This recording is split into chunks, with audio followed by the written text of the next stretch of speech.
Have you ever lain awake at 3 in the morning, your mind spinning through conversations that happened years ago, turning over words that were said, words that were not said, asking yourself what it all really meant? Have you ever watched other people move through life with what seems like effortless ease, while your mind refuses to let anything go, replaying, questioning, analyzing every thread of every experience, until you are exhausted by the sheer weight of your own thoughts? And have you ever, in those moments, looked at yourself and whispered, "What is wrong with me?"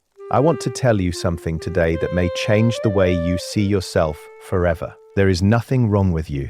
In fact, something is profoundly, remarkably right with you. And the very mind you have been trying to quiet, the very habit of thinking too much that you have been told is a flaw, may be the greatest emotional gift you were ever given. The question is not how to stop overthinking. The real question is, have you ever considered what your overthinking is actually trying to tell you? I spent my life studying the depths of the human psyche. I walked into the darkest corridors of the human mind, not to find monsters, but to find meaning. And what I discovered again and again, in patient after patient, in philosopher after philosopher, in every honest soul who ever dared to sit quietly with themselves, is this: the people who think the most deeply are almost always the people who feel the most deeply. And the people who feel the most deeply are the ones who understand other human beings in ways that cannot be taught in any classroom. This is not coincidence. This is architecture. This is the way the mind is built. You see, most people live on the surface of life. They move quickly from one experience to the next, skimming the top, never diving beneath. And there is nothing wrong with that.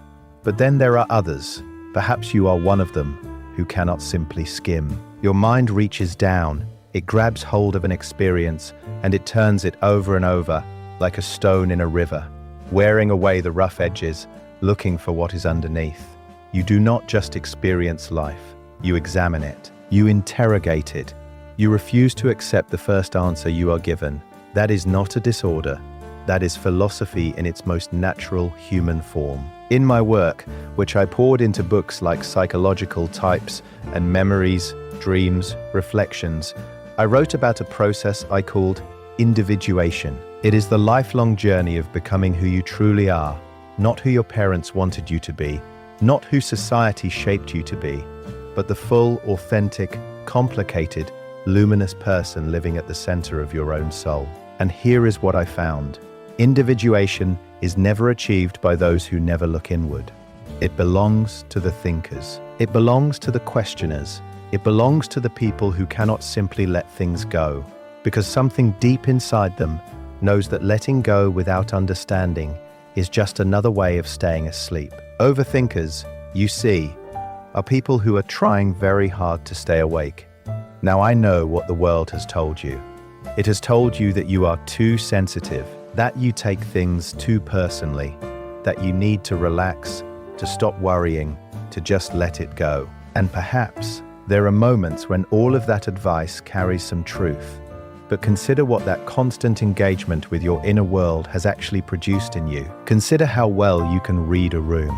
Consider how quickly you notice when someone is hurting, even when they have not said a single word. Consider how many times you have understood what someone truly needed before they even understood it themselves.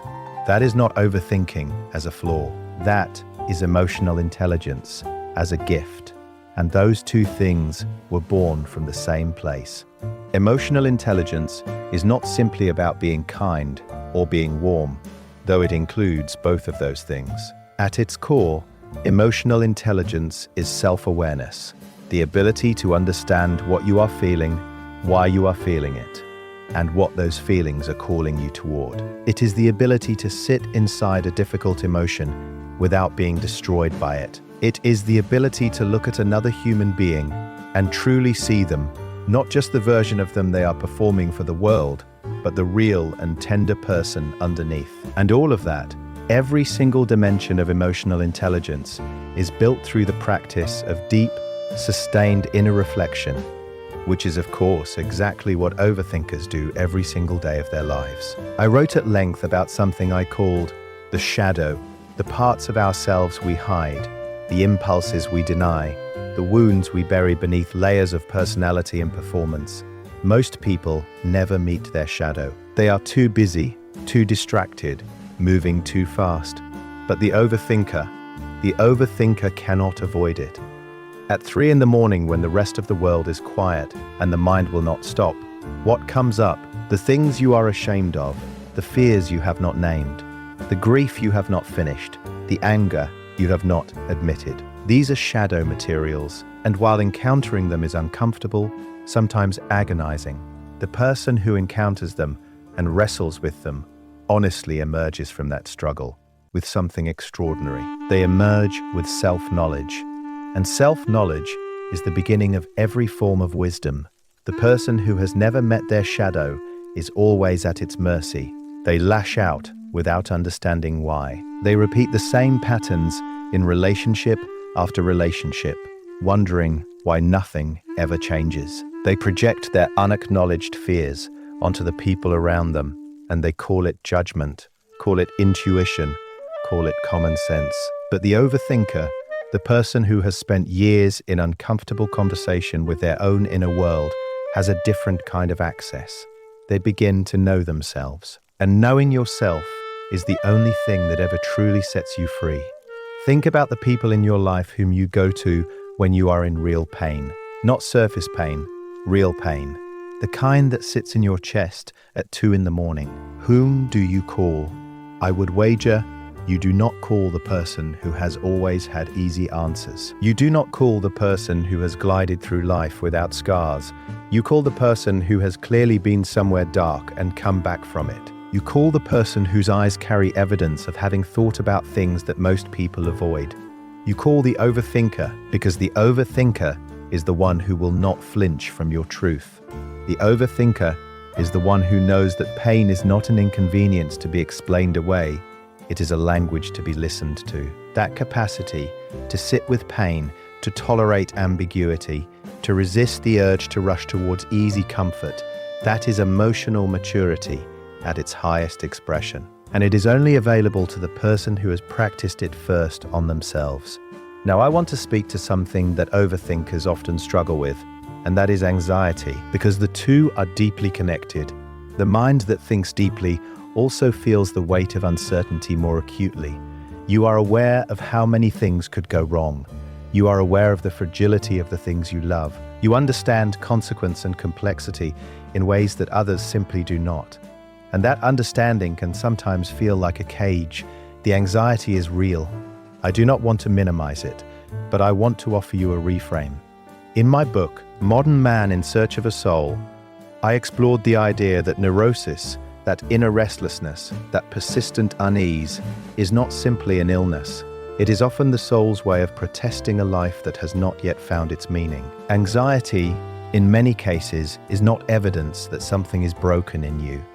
It is evidence that you are sensitive enough to feel the gap between who you are and who you are meant to become. It is the pressure of unlived potential pushing against the walls of an unlived life. The overthinker's anxiety is at its root a hunger for depth, a hunger for authenticity, a hunger for a life that actually means something. And that hunger, properly understood and properly channeled, is not a burden. It is a compass. You will also find, if you look closely, that overthinkers are the world's great pattern recognizers.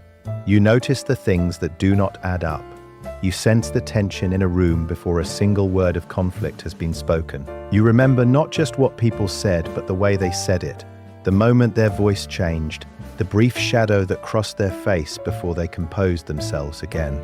You are reading the text and the subtext simultaneously. You are fluent in a language most people do not even know exists, and that fluency is built entirely on the habit of paying close attention to the world, yes, but first and most deeply to yourself. The examined life, Socrates once said, is the only life worth living. He said it knowing that most people would not choose examination. Examination is uncomfortable. It means you cannot lie to yourself indefinitely. It means you have to keep asking the hard questions even when you are tired, even when a comfortable answer is sitting right there waiting for you. But the people who choose examination anyway The people who cannot help but choose it, whose mind simply will not allow them to stop, those people build something inside themselves that cannot be taken away. They build genuine self-knowledge. They build the ability to be with themselves honestly. They build the emotional architecture that makes them capable of being truly present for the people they love. And I want to say something directly about solitude, because overthinkers often spend a great deal of time alone with their thoughts, and the world tends to treat that as something sad or broken. It is not. In my own life, the most important work I ever did happened in silence. In memories, dreams, reflections, I described the long periods I spent alone, going inward, listening to what lived in the deeper layers of myself. That was not loneliness. That was laboratory work. The overthinker's solitude is where the real transformation happens. It is where you take the raw material of your experience and you refine it into understanding. It is where you learn to sit with yourself without needing to escape. And a person who can sit with themselves, truly, honestly, without flinching, is a person who can sit with anyone. So I want to leave you with this. The next time your mind will not stop, the next time you are turning something over for the 100th time, the next time someone tells you that you think too much, do not be ashamed. Ask instead, what is my mind reaching for? What is it that I am trying to understand? Because your mind is not broken, your mind is doing something that most minds are afraid to do. It is going deep. It is refusing the shallow comfort of easy answers. It is insisting on truth even when truth is complicated, even when truth is uncomfortable, even when truth arrives slowly and only after a great deal of patient, exhausting, magnificent work. The world needs people who think deeply. It needs people who feel fully. It needs people who have spent time in their own darkness and come back knowing something true about the human experience. It needs people whose empathy is not performance, but evidence. Evidence of a mind that has gone inward and refused to look away. That is you. That has always been you. The question was never how to think less. The question is how to trust, finally, fully, and without apology, the remarkable mind you were given.